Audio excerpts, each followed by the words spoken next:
Dr. Sonny Hernandez at Reforming American Ministries posted an article, Arminianism is still heresy, a response to moderate Calvinists that defend Arminianism. In the article, it says, disclaimer, 2 through 8 are objections and questions that have been sent to me by various individuals for clarification. I have excluded names and redacted some content out of respect and love for the men who have asked privately for clarification. I know several devoted Arminians that can faithfully articulate the legal and forensic doctrine of justification. Therefore, they are saved. Answer, according to whom? A devoted Arminian is committed to partial inability, universal atonement, and freedom of the will that precedes God's free grace. The implication of these aforementioned doctrines do not represent the teachings of our Master's gospel in John 6:36 through 40. Therefore, please explain how a devoted Arminian can affirm justification by grace through faith while holding to their distinctions of being a devoted Arminian. Good luck. So they're inconsistent, which is what we've been saying all along. Now, I wouldn't argue like the questioner. I mean, therefore they are saved. No, the point is they are confessing an orthodox statement of the gospel, even if inconsistently. You're not inconsistent about anything? You better be careful. How much inconsistency is allowable? Where do you get the line as to be able to judge someone's heart? And can you see why some of us go, you know, some of these people might not be saved. Then again, some Calvinists might not be saved either. But I don't get to decide that.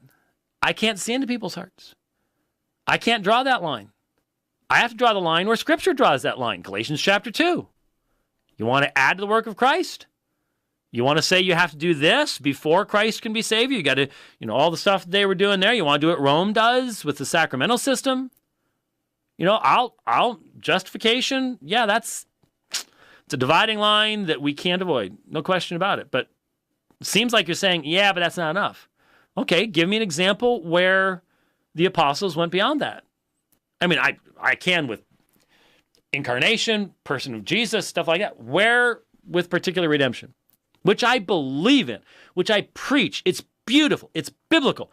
But where did the disciples ever say, and if you don't believe it in this fashion, you are anathema? Also, this question appears to be arguing that merely giving account of justification by faith is what saves. These are your words, not mine. I am arguing that the gospel saves, not merely knowing it. Did you understand the concept of imputation and forensic justification when you were saved? Specifically? I was pretty young. Maybe I wasn't saved. Seems to be the implication. Number 3, if my Arminian friend has been truly called and regenerated by the Spirit and justified by grace through faith, but cannot explain the gospel correctly and will not leave his Arminian church, then are you going to tell me that he is not saved? In this theoretical illustration, if the individual is truly called and regenerated by the Spirit and was justified by grace through faith, then it would be attributed to the gospel's saving power, not Arminianism. Well, if I'm saved, it should be attributed to the gospel's saving power and not Calvinism, right? That should be what we're saying. If that saved individual is attending an Arminian church that teaches free will, that precedes God's free grace, partial inability, and universal atonement. Now notice, this is the second time. Those are the big 3. So evidently those are the 3 things that need to be added in to have the real gospel. And of course, I believe in total inability, particular redemption, and the absolute sovereignty of God's grace. But I recognize there are people who don't understand those things and think we're saying something else or whatever else it might be, who still believe that they can only be saved by faith in Jesus Christ. He will eventually come out from among them, the same way Luther came out from among Roman Catholicism. Now that's interesting. He will eventually come out from... So if he dies in that state, must not have been saved. So this position is, it is never God's intention that any of his elect would ever finish their lives in a sub-biblical church. Where were the elect during the Middle Ages, I wonder? They must have had a tough time.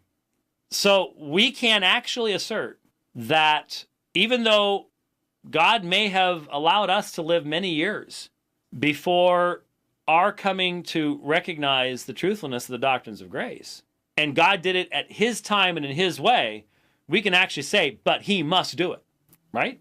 How many Calvinists do you know, Dr. Hernandez, that know what perichoresis is? I don't know many. Seminary grads, some people go to strange churches. They might know it. Evidently, it's God's will to allow many of his elect people to be reformed without a deep Trinitarian theology. Why might that be? Could I make an argument that they're not saved?